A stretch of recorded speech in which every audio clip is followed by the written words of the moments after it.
여러분 안녕하십니까? MBC 뉴스데스크, 이어서 전북권 뉴스입니다. 민식이법으로 불리는 도로교통법 개정안이 국회를 통과한 지 한 달이 넘었습니다.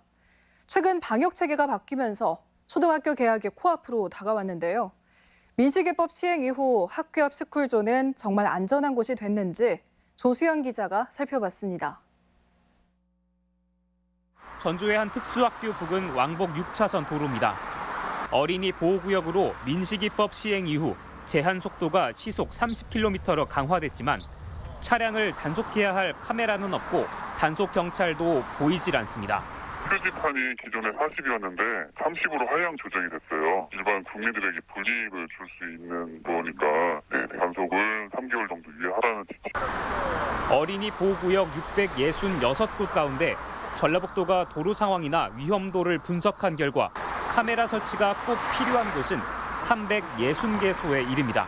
하지만 단속 카메라가 설치된 곳은 현재까지 전체의 6%에 불과한 24곳뿐입니다. 그러니까 신호가 걸려있으면 그나마 좀 나은데 지금도 저렇게 하면 저 정도 속력은 기본이에요. 민식이법 시행 이후 스쿨존 속도 위반 적발 건수는 하루 260차례나 되지만 대다수는 고정식 카메라가 잡아낸 수치입니다.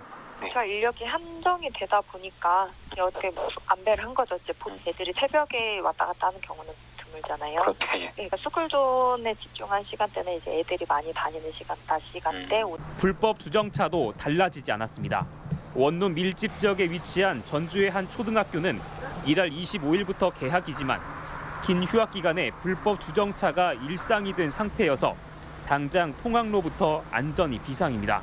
저희가 학교에서도 상생을 해야 되니까 적극 지도 단속을 요구할 수가 없는 거예요. 그래서 한 2대 정도는 저희가 일부러 뭘 받잖아요. 여기는 제발 좀. 전라북도는 올해부터 100억 원의 예산을 투입해 스쿨존 85곳에 단속 카메라를 우선 설치한다는 계획.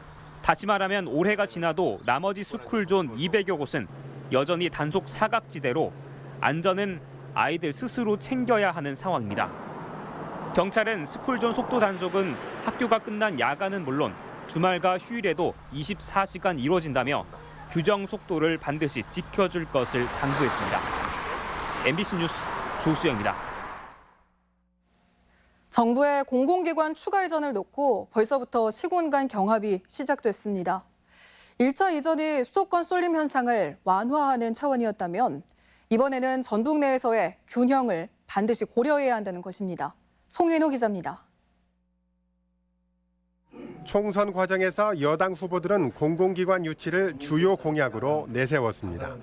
군산 지역과 전라북도에 가장 크게 이익이 되는 기관들을 선별하는 작업들은 앞으로 용역을 통해서 좀 다시 지방 이전을 강하게 추진을 해서 우리 지역으로 유치될 수 있도록. 군산시가 가장 먼저 공공기관 유치를 위한 행동에 나섰습니다. 총선이 끝나자마자 곧바로 국가균형발전위원회를 방문해서 전북 지역의 균형 발전을 위해 추가 공공기관 이전지는 새만금이 돼야 한다고 주장했습니다.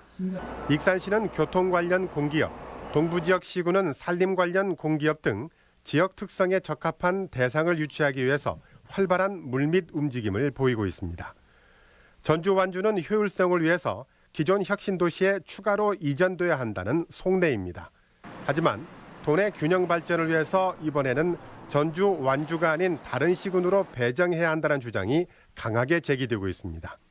시즌1은 수도권과 광역 지자체의 균형 발전이었다고 하면 혁신도시 2는 지역 내 균형 발전이 1번 하도라고 봅니다. 공공기관 추가 이전은 기존 혁신도시 형태로 기능을 묶어서 이전할지 또는 개별 이전을 추진할지 아직 정해지지 못한 상태입니다. 어떤 형태가 되든 이전 대상 공공기관 배분을 놓고 치열한 경합이 예상돼 전라북도의 조정력이 시험대에 오르게 됐습니다. MBC 뉴스 송인호입니다. 전라북도는 코로나19 집단 감염이 일어난 서울 이태원 클럽의 도내 방문객 14명을 검사한 결과 모두 음성으로 나왔으며 현재는 자가격리가 이루어지고 있다고 밝혔습니다. 앞서 질병관리본부가 통보한 경기도 용인시 66번째 확진 환자의 도내 접촉자 7명도 전원 음성 판정을 받았습니다. 긴급 재난지원금 온라인 신청이 내일부터 시작됩니다. 전라북도는 정부의 긴급 재난지원금 신용 체크카드 신청이 내일부터 온라인을 통해 가능하다며 세대주가 원하는 카드사 홈페이지에 접속해 신청하면 된다고 밝혔습니다. 지원금은 신청 이틀 뒤에 지급되며 혼란을 방지하기 위해 15일까지는 출생연도 끝자리별로 신청 요일이 나눠집니다. 코로나19 극복을 위한 착한 임대료 운동이 활발하게 펼쳐지고 있습니다. 군산시의 경우 현재까지 임대료 인하에 동참한 임대인은 79명으로 7억 원 상당의 인하 효과를 거둔 것으로 집계됐습니다. 군산시는 착한 임대료 운동이 확산할 수 있도록 참가자를 대상으로 한 세제 혜택 등을 추진할 방침입니다. 전북 지방중소기업청이 중소기업에 장기 재직한 무주택자에게 주택을 특별 공급합니다.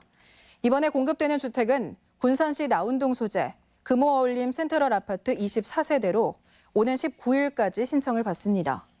신청 자격은 과거 경력을 포함해 중소기업에 5년 이상 근무했거나 같은 회사에서 3년 이상 재직하고 있는 사람이며 청약 부금에 가입한 뒤 6개월이 경과하고 예치 금액이 200만 원 이상이어야 합니다.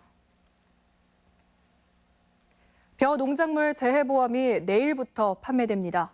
농협손해보험은 벼농작물 재해보험의 판매 기간이 다음 달 26일까지인데 자연재해로 모내기를 못하거나 이달 15일까지 가입해야 한다고 밝혔습니다. 지금까지 전북권 뉴스였습니다.